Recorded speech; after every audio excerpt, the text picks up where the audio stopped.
नमस्कार दोस्तों, हमने इससे पहले वाले वीडियो में आपको बवासीर और पाइल्स के लिए जो अचूक नुस्खा बताया था वो आयुर्वेदिक और प्राकृतिक के हिसाब से था। उसमें हमने ये बताया था कि किस तरीके से बवासीर या पाइल्स की बीमारी को केवल 3 दिन में जड़ से समाप्त किया जा सकता है। दोस्तों, वो नुस्खा वो वीडियो हमारे डिस्क्रिप्शन में जाके आप देख सकते हैं या पिन कमेंट में जाके देख सकते हैं। आप देखिए और उसका लाभ उठाइए। दोस्तों, आज हम इस वीडियो में क्या करना है और क्या नहीं करना है इस बात को लेके आए हैं जिससे कि ये बीमारी आपको कभी ना हो।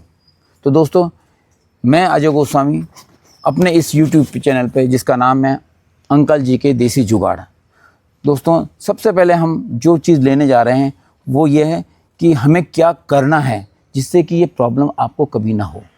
दोस्तों, कब्ज़ हमें अपने शरीर में कभी नहीं होने देना है, क्योंकि कब्ज़ ये इस बीमारी की जड़ है। और कब्ज़ नहीं हो इसके लिए सबसे पहला काम है हमें कम से कम गर्मियों में 4 से 5 लीटर पानी पीना है दिन भर में, और सर्दियों में 2 से 3 लीटर पानी पीना ही पीना है। तो ये ज़रूर है। दूसरा, हम जब भी सुबह उठें तो कम से कम 2 गिलास गुनगुना पानी ज़रूर पिएं। गर्मियों में हल्का गुनगुना चलेगा और सर्दियों में थोड़ा तेज़ गुनगुना भी आप पी सकते हैं। उसके बाद आप 10-15 मिनट टहलेंगे, उसके अंदर आपका प्रेशर बहुत अच्छा बन जाएगा और आप विदिन 2-3 मिनट के अंदर टॉयलेट में जाके और फ्रेश होके आ सकते हैं। इसके बाद हमें करना है कि हमें कम से कम आधे से पौन घंटा हमें हल्की फुल्की एक्सरसाइज करना है। और एक्सरसाइज में हम टहल सकते हैं, दौड़ लगा सकते हैं, रस्सी कूद सकते हैं या स्ट्रेचिंग एक्सरसाइज कर सकते हैं, योग कर सकते हैं, प्राणायाम कर सकते हैं या फिर सूर्य नमस्कार भी कर सकते हैं। यानी कि आपको कुल मिला के पौन घंटे तक अपने शरीर को बिजी रखना है, सक्रिय रखना है, और जो भी आपको एक्सरसाइज सूट करे वो आप अपने शरीर के हिसाब से कर सकते हैं। ये बहुत ज़रूरी है। इससे आपका पाचन तंत्र मजबूत होगा और आपको कब्ज की समस्या बिल्कुल नहीं होगी। इसके बाद हम आते हैं नाश्ते के ऊपर। दोस्तों, नाश्ता हमें ऐसा करना है जिसमें फाइबर भरपूर मात्रा में हो, और उसके लिए हम एक काम कर सकते हैं। रात को हम चना, आपके मूंग, मोठ, इस तरह की चीज़ों को भिगोएं और सुबह आप इसको उबाल के भी काम में लेते हैं और कच्चे भी इसको आप यूज़ कर सकते हैं। इसके अलावा सीजनल फ्रूट आप लीजिए जिसमें केले, अमरूद, आम, पपीता, सेब फल, कुछ भी जो आपके लिए पास व्यवस्था हो उसको आप यूज़ कीजिए। और सर्दियों का टाइम है तो आप गाजर और चुकंदर का जूस ज़रूर लीजिएगा, वो आपको बहुत फ़ायदा करेगा। इसके बाद हम आते हैं दोपहर के खाने के ऊपर। दोस्तों, दोपहर के खाने में आपको जो है मल्टीग्रेन आटे का गेहूँ मल्टीग्रेन जो होता है उसका आटे का प्रयोग करना है।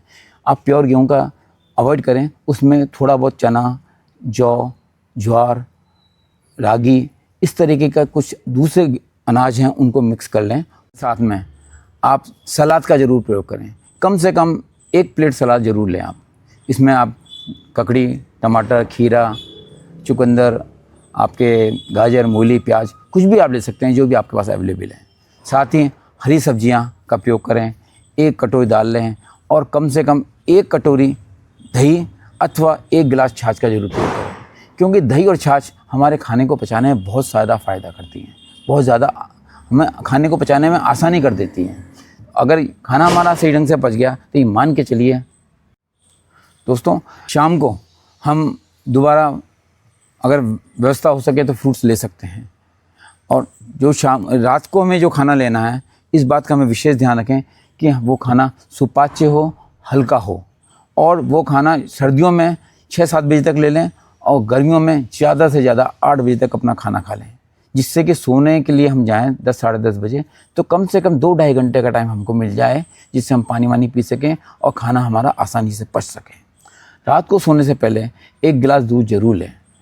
सर्दियों का टाइम है तो हम दूध के साथ 1 या 2 चम्मच अपनी पाचन शक्ति के अनुसार से देसी घी और काली मिर्च का पाउडर 1 से 2 चुटकी जरूर डालें उसमें, जिससे कि ये दोनों चीज़ें हमारे आंतों में ऑयलिंग और ग्रीसिंग का काम करती हैं, जिससे सर्दियों में खुश्की की समस्या बिल्कुल नहीं रहती। और अगर ये संभव नहीं है तो हम इसबगोल की भुस्सी भी दूध के साथ ले सकते हैं, ठीक है। और अगर गर्मियों का टाइम है और नहीं, अगर ये भी लोगों को दिक्कत आ रही है तो हम गर्म दूध ज़रूर पिएं सोने से पहले। अब दोस्तों, हम आते हैं हमें क्या नहीं करना चाहिए। दोस्तों, क्या नहीं करना चाहिए बहुत ज़्यादा इम्पॉर्टेंट है। करना चाहिए, अगर उसमें आप एक दो चीज़ें छोड़ भी देंगे तो ज़्यादा फ़र्क नहीं पड़ेगा, लेकिन जो नहीं करना है अगर आपने वो कर लिया तो निश्चित रूप से आपको तकलीफ़ आने की ही होगी। तो दोस्तों, हम उस पर आते हैं कि हमें क्या नहीं करना चाहिए। तो दोस्तों, सबसे पहले हम इस बात का करते हैं कि जब भी हम शौच के लिए जाएं और हमें कभी इससे पहले हमें कभी पाइल्स की प्रॉब्लम रही हो तो हम कभी भी बिल्कुल मल त्याग के लिए जोर ना लगाएं। और अगर मान लो कभी प्रॉब्लम रही भी नहीं है हमारे को, तब भी कोशिश करें कि हम ज़्यादा ज़ोर बिल्कुल ना लगाएं। दूसरी बात, हम अपने टॉयलेट में ज़्यादा देर तक ना बैठें। कई बार लोग अपने साथ मोबाइल और न्यूज़पेपर ले जाते हैं और आधा आधा घंटे तक लैट्रिन में बैठे रहते हैं। दोस्तों, इससे हमारे बहुत नुकसान होता है। कंटिन्यूस बैठने की वजह से हमारे शरीर के निचले हिस्से में खून का प्रभाव ज़्यादा होता है और वो एक पाइल्स का और बवासीर का कारण बनता है। तो हमें कोशिश करनी है कि ज़्यादा देर तक नहीं बैठना है और जब हमें शौच की आवश्यकता महसूस हो रही हो तभी शौच करने जाएं और 2-3 मिनट के अंदर उसको फ्री होकर आ जाएं। दोस्तों, इसके बाद हमें इस बात का ध्यान रखना है, यदि हमें पहले पूर्व में कुछ टाइम पहले यदि प्रॉब्लम हो चुकी है बवासीर वगैरह की, तो हमें तीखा और ज़्यादा मसालेदार तला भुना जैसे कचौरी समोसे वगैरह या फास्ट फूड का प्रयोग बिल्कुल ना करें। और अगर हमें ये प्रॉब्लम नहीं है बवासीर वगैरह की तो इसका तब भी हमें इसका जो प्रयोग है बहुत सीमित मात्रा में करना है। चाय कॉफ़ी का प्रयोग अगर प्रॉब्लम रही है तो बिल्कुल ना करें और प्रॉब्लम नहीं है तो इसको भी सीमित मात्रा में करें। शराब का प्रयोग बिल्कुल ना करें। दोस्तों, ये बहुत ज़रूरी है। इसके बाद जो आती है, हम हमारे जो नया युवा वर्ग है या जो भी हमारे जो कार्य कर रहे हैं जॉब वगैरह, उनका जिनका लंबा सिटिंग का काम है, काफ़ी 6-7 घंटे तक सिटिंग करते हैं, वो लंबी सिटिंग कंटिन्यूस ना करें। क्योंकि ज़्यादा देर तक लंबी देर तक हम सिटिंग करते हैं तो हमारे शरीर के निचले हिस्से में और मलाशय में जो हमारी नसें हैं उसके अंदर सूजन आ जाती है, उसमें प्रभाव बहुत ज़्यादा दबाव बढ़ जाता है, उसकी वजह से सूजन आ जाती है और वो अंतोगत्वा पाइल्स का रूप धारण कर लेती है। तो हमें क्या करना है ऐसे टाइम पे कि हर 1 घंटे के बाद कम से कम 1-2 मिनट का रेस्ट करना, खड़े हों, घूमें फिरें, चाहे टॉयलेट के बहाने हो चाहे पानी पिएँ, कुछ भी करें। उसके बाद आपका जो हमारा नीचे दबाव बढ़ा हुआ था हमारे निचले हिस्से में वो नॉर्मल हो जाएगा और हमें वापस 1-2 मिनट का टहलने के बाद हम वापस अपने काम पे आके बैठ जाएं। दोस्तों, ये बहुत ज़रूरी है। अब दोस्तों, हम एक ऐसी चीज़ बताने जा रहे हैं जो कि आपको मतलब जो पाइल्स और ये अपने फिशर, इसका बहुत बड़ा कारण है आज की डेट में, लेकिन लोगों को किसी को नहीं मालूम। न तो इस कारण को आपने किसी किताब में पढ़ा होगा, न किसी डॉक्टर या वैद्य ने आपको बताया होगा और न ही किसी सोशल मीडिया पर आपने देखा या सुना होगा। ये आपको मैं कंफर्म बता रहा हूँ। वो क्या है उसको थोड़ा मुझे आपको डिटेल में बताना पड़ेगा। दोस्तों, हमारे पूरे एशिया उपमहाद्वीप में गर्मियों में बहुत ज़्यादा तेज़ गर्मी पड़ती है और पूरे एरिया में 50 डिग्री सेंटीग्रेड तापमान होना बहुत आसान बात है, बड़ा नॉर्मल चीज़ है ये चीज़ें। तो दोस्तों, और एक बात और, हमारे घरों में आजकल लगभग सभी घरों में यूरोपियन शीट्स का इस्तेमाल होता है और लैट्रिन धोने के लिए हम लोग जेट पंप का या फिर हैंड वाशर का प्रयोग करते हैं।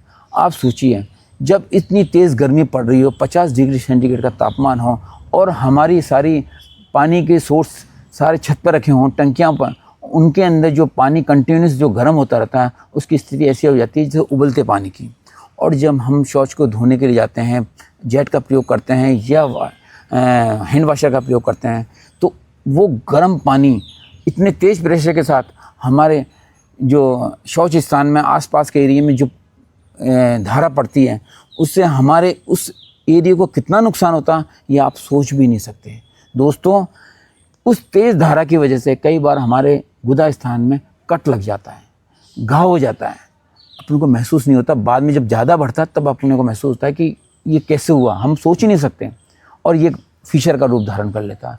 और दोस्तों, फिशर जो होता है वो बवासीर से कई गुना ज़्यादा खतरनाक होता है, क्योंकि इसमें दर्द की उससे 3-4 गुना ज़्यादा होता है, उसमें आदमी को बहुत ज़्यादा तकलीफ़ होती है। तो दोस्तों, मेरा आपसे निवेदन है कि अगर आप अभी तक इस तरीके से गर्मी के सीज़न में स्पेशली आप जेट का या हैंड वाशर का गर्म पानी का प्रयोग कर रहे हैं तो बिल्कुल ना करें, इसके लिए क्या करना है, एक बाल्टी एक मग्गा अपने बाथरूम में हमेशा भर के रखें, और जब कभी आपको शौच धोने का काम पड़े तो आप उस पानी से ही इस्तेमाल करें और शौच को स्थान को धोएं, जिससे कि आपको कोई प्रॉब्लम कभी ना हो। दोस्तों एक बात और बताने जा रहा हूँ, हमारी माताएं बहनें कई बार जो गलतियाँ करती हैं, वो अपने छोटे बच्चों की पॉटी धोने के लिए सर्दियों में स्पेशली वो गर्म पानी का इस्तेमाल करती हैं। वो सोचती हैं कि गर्म पानी से बच्चे को भी आराम मिलेगा और ख़ुद को भी आराम मिलेगा, लेकिन ये बहुत बड़ी गलती है दोस्तों, इसको कभी मत करिएगा, वरना आप अपने बच्चे को ये बवासीर की बीमारी गिफ्ट के रूप में दे रही हैं। मेरा आपसे निवेदन है कि आज से ही इस बात को बंद कर दें। हाँ, अगर ज़्यादा ठंडा है तो उसको आप नॉर्मल टेम्परेचर तक पर ला सकती हैं और उससे आप धोएं तो कोई दिक्कत नहीं है। तो दोस्तों इन बातों का आप विशेष ध्यान रखें। यदि आपने जो हमने कहा क्या करना चाहिए और क्या नहीं करना चाहिए, यदि आपने इन बातों को ध्यान रखा तो ये मान के चलिए कि आपको ये बीमारी ज़िंदगी में कभी नहीं होगी।